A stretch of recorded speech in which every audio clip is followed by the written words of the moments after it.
Everyone नमस्ते हजुरहरुलाई प्रियाको किचनमा स्वागत छ। आज मैले हजुरहरुको लागि चिल्ली पनिरको रेसिपी लिएर आएको छु जुन चाहिँ धेरै तेल नहाली बन्दछ। यदि तपाईहरुलाई मेरो रेसिपी मन परिरहेको छ भने मलाई सब्स्क्राइब गर्न नबिर्सिनु होला, साथसाथै लाइक र कमेन्ट पनि गरिदिनु होला। अब बनाउन सुरु गरौँ है। सुरुमा मैले हिट अन गरेर ओक राखिसकेको छु। तेल राखौँ। आफूले कतिको तेल खाने हो त्यो अनुसारले राख्ने। तेल तातिसकेको छ। अब यो लसुन मैले मसिनो गरेर काटेर राखेको छु। 4-5 वटा लसुन हो यो, राखिदिउँ।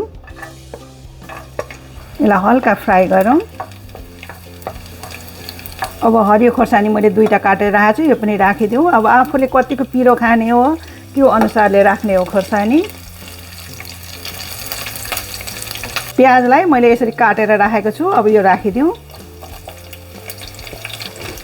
यसलाई पनि हल्का फ्राई गरौँ। अब मैले 2 किसिमको बेल पेपर काटेर राखेको छु, रेड र ग्रीन। अब यो दुईटै राखिदिउँ।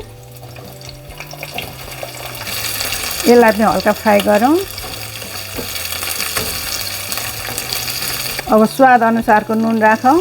यसमा हामी सोया सस पनि राख्ने भएकोले ठिक्क नुन राख्नुपर्छ। अब सोया सस राखिदिउँ। ठुलो चम्चाले 1 ठुलो चम्चा राखिदिउँ।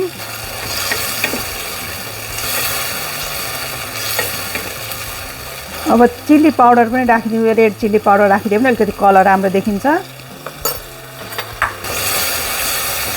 अब यसमा चिल्ली सस राखिदिउँ। चिल्ली पनिर भनेपछि अब चिल्ली सस राख्नु पर्यो हैन। आफूले कतिको पिरो खाने हो त्यो अनुसारको चिल्ली सस राखौँ। त्यसपछि टोमेटो केचप लिएको छु मैले, यो पनि राखिदिउँ। 2 चम्चा ठुलो चम्चाले 2 चम्चा राखिदिउँ। यसलाई पनि चलाउँ। मैले ठुलो चम्चाले 1 चम्चा कर्न स्टार्च लिएको छु। अब यसमा पानी राखेर मिक्स गरौँ।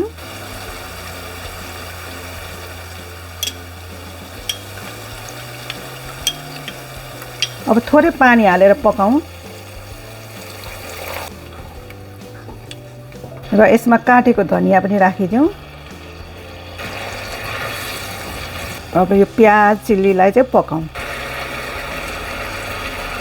यो कर्न स्टार्च जुन मैले पानी मिक्स गरेर राखेको थिएँ, अब यो राखिदिउँ यसमा। बिस्तारै राख्दै चलाउँदै गरौँ।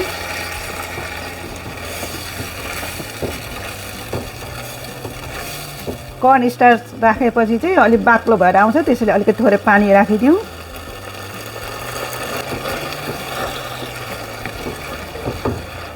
मैले थोरै तेलमा चिल्ली पनिर बनाउँछु भनेको कारण चाहिँ मैले यो पनिरलाई चाहिँ फ्राई नगरी राख्दैछु, धेरै तेल युज नगरेको, त्यसैले यतिकै पनि मिठो हुन्छ यो। अब पनिर राखिदिउँ।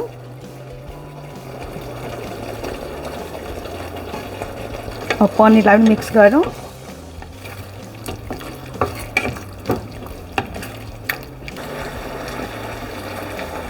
ब्ल्याक पेपर पाउडर राखिदिने। म चाहिँ लास्टमा राख्छु, यसको फ्लेभर मिठो आउँछ लास्टमा राख्यो भने।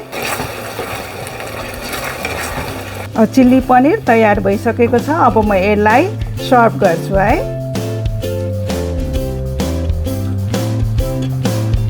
फेरि म यस्तै गरेर अर्को नयाँ रेसिपी लिएर आउने छु। त्यतिन्जेलसम्मको लागि बाई।